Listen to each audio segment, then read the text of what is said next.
So first of all, I would like to wish a glorious evening to everybody.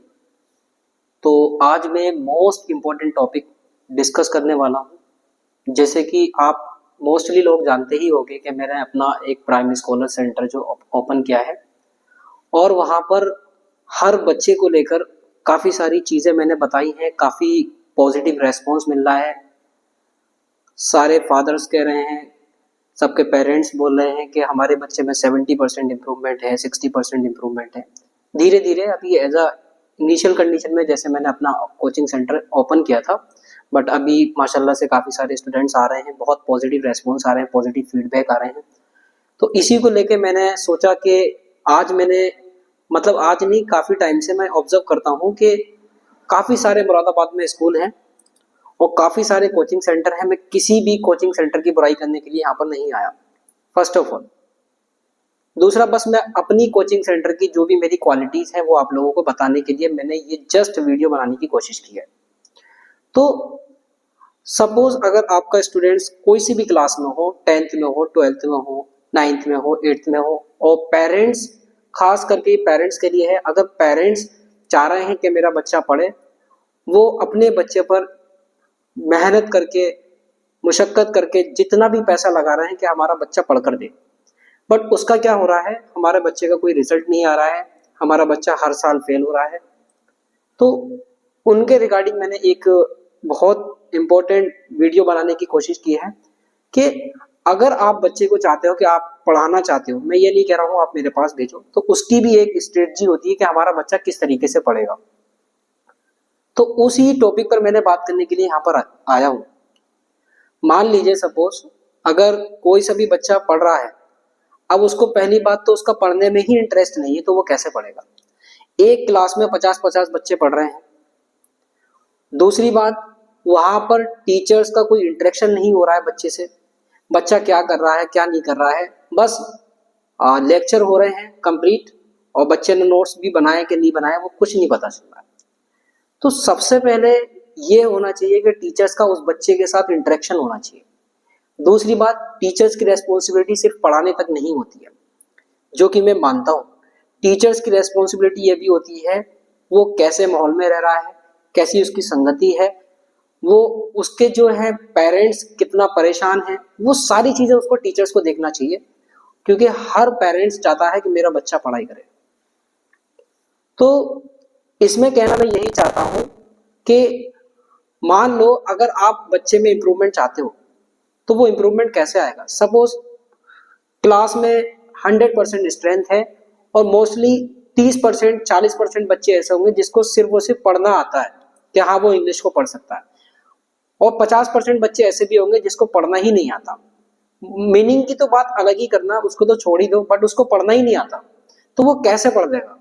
अब उसको काफी मोटे मोटे नोट्स मिल रहे हैं या कुछ भी हो रहा है, तो वो कैसे किस तरीके से पढ़ लेगा, आप खुद बताओ। अब उसके लिए भी एक सॉल्यूशन होता है। अगर मान लो बच्चा आपका 5th क्लास में है, 4th क्लास में है, 3rd क्लास में है, अगर आपने जो रूट है जहां से वो बच्चा ग्रो कर रहा है, अगर आपने यहीं पर ही ध्यान नहीं दिया, और जब वो आ जाता है 9th 11th 10th में, 12th में भी आ जाता है, तो बच्चे को प्रॉब्लम जाहिर सी बात होगी ही होगी।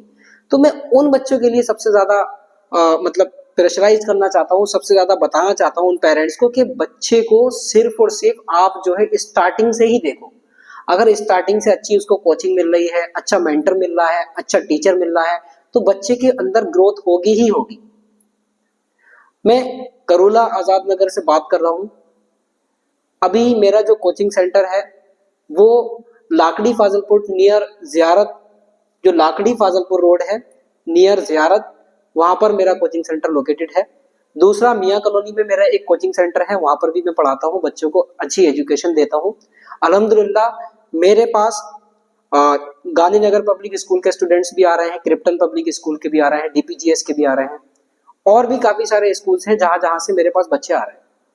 तो इवन जो भी मेरे पास स्टूडेंट्स आ रहा है आज तक, अभी तक मतलब 6-7 महीने मुझे पढ़ाते हुए हो गए, कोई भी पढ़ाई को लेके कभी वापस नहीं गया कि सर अच्छा नहीं पढ़ा रहे। इवन ना ही मेरे नेचर को देख के किसी ने कुछ कहा है। मैं इतना ज्यादा सपोर्ट करता हूँ स्टूडेंट्स को, मैं उसके लिए कुछ भी करने के लिए तैयार हूँ। बस शर्त ये होना चाहिए बच्चा पढ़ने के लिए राजी हो और पढ़ाना मेरा काम है। तो आप सभी पेरेंट्स से मैं रिक्वेस्ट करता हूं, आप एक मौका मुझे देने की जरूर कोशिश करें, चाहे आप जो भी हो, 9th class, 10th class, 11th class, 12th class, first to 12th तक के स्टूडेंट्स की मैं बात 12th तक के स्टूडेंट्स की मैं बात कर रहा हूं।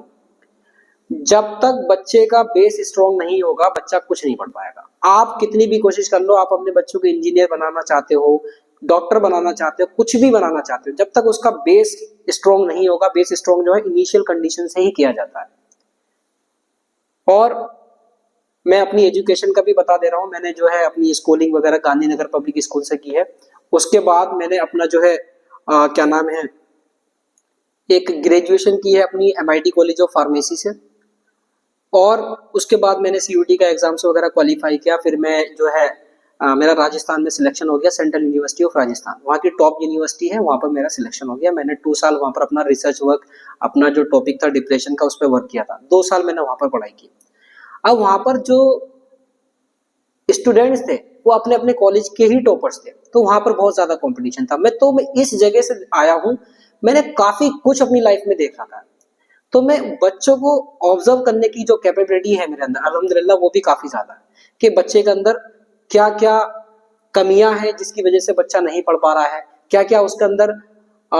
एक चीज और क्लियर करना चाहूंगा मैं आप लोगों से, कि जो स्टूडेंट्स होता है, स्टूडेंट्स में हर एक यूनिक क्वालिटीज होती ही है, हर एक बच्चे के अंदर यूनिक क्वालिटीज होती हैं। उस बच्चे को वो अपनी जो यूनिक क्वालिटीज हैं उसको आइडेंटिफाई करना आना चाहिए। हो सकता है वो मैच बहुत अच्छा खेलता हो, कुछ भी रीजन हो सकता है, A to Z कोई सा भी रीजन हो सकता है कि हाँ उसके अंदर ये वाली क्वालिटीज ये है। और दूसरी बात, बच्चे जो होते हैं, अगर मान लो एक चीज हो, चलो मैं काफी क्लास में भी मैंने बताया है ये वाली बात, दोबारा से भी मैं डिस्कशन करना चाहूंगा, कि कोई भी अगर स्टूडेंट्स होता है, इनिशियली वो बैठकर यूट्यूब पर काफी वीडियोस देखता है कि हाँ अब मुझे पढ़ना स्टार्ट करना है, अपना प्लान बनाता है बहुत अच्छे से कि सर अब तो मैं वाट लगा दूं, इतना पढ़ाई करूंगा। उसके बाद क्या होता है, उसने जो है 3 दिन तक कंटिन्यूअसली पढ़ा, उसके बाद 4th डे आया, 5th डे आया, फिर वीक होते ही, 7 दिन होते ही वो सब गायब। उसका रीजन भी होता है, एक्चुअली बच्चे में मान लो 3 दिन तक वो पढ़ा, उसके साथ क्या हो सकता है, चौथे दिन उसके पेरेंट्स ने कुछ कह दिया, उसका माइंड ठीक नहीं है, तो वो कैसे पढ़ देगा। जब माइंड ही ठीक नहीं है तो उस बच्चे को कम से कम इतना तो समझना चाहिए कि मेरा माइंड ठीक नहीं है, उसकी वजह से मैं जो है पढ़ाई नहीं कर पाया। या हो सकता है चौथे दिन वो है उसके पेरेंट्स ने कहीं पर भेज दिया, तो वहां पर उसका गैप हो गया, फिर 5वें दिन वो वैसे ही ढीला पड़ जाएगा, 5वें दिन थोड़ी बहुत स्टडी करेगा, 6ठे दिन आएगा, 7वें दिन, 8वें दिन छोड़ दिया, बस यही चलता है। तो स्टडी में भी हमारी एक तरीके से consistency play a very important role in our life. Without consistency हम जो है किसी भी चीज में सक्सेसफुल नहीं हो सकते। मैं हमेशा स्टूडेंट से कहता हूँ, जितने भी अब तक मैंने स्टूडेंट्स पढ़ाए हैं, कि अपनी लाइफ में कभी भी मोटिवेशन को फॉलो ही मत करना। मोटिवेशन मैं मानता ही नहीं हूँ कुछ मोटिवेशन होता है, मैं सिर्फ और सिर्फ कंसिस्टेंसी पर बिलीव करता हूँ। कंसिस्टेंसी क्या होता है, किसी भी काम को लेकर आप उसमें रेगुलर रहो। भले जैसे मान लो, अगर मैं एक एग्जांपल लेने की कोशिश करता हूँ, मान लो मैं 1 साल तक मैंने गैप किया, मैं कुछ नहीं पढ़ा, उसके बाद क्या हुआ कि हाँ इनिशियली मैंने स्टार्ट किया कि मैं अपनी पढ़ाई जो है स्टार्ट करने की कोशिश कर रहा हूँ। उसमें क्या होता है, मैंने 2 दिन पढ़ा, 3 दिन पढ़ा, 4 दिन पढ़ा, कंटिन्यूअसली पढ़ रहा हूँ, 5वें दिन गैप हो गया, 6ठे दिन भी गैप हो गया, तो अपने आप का मैं अप्रिसिएशन दूंगा। एप्रिसिएशन क्यों दूंगा, क्योंकि मैं 1 साल तक लगातार ही नहीं पढ़ा, अब कम से कम 1 दिन छोड़ के पढ़ तो रहा हूं। तो अगर मैं अपने आप को एप्रिसिएशन नहीं दूंगा, अपने आप से मैं खुश नहीं होऊंगा, तो मेरे अंदर पॉजिटिव एनर्जी कहां से आएगी, आप खुद बताएं। तो बस वीडियो को लंबा करने से कोई फायदा नहीं है, बट मैं इतना ही कहना चाहूंगा कि आप एक मौका जरूर दें। प्राइम स्कॉलर सेंटर जो है मेरे कोचिंग सेंटर का नाम है, इंशाअल्लाह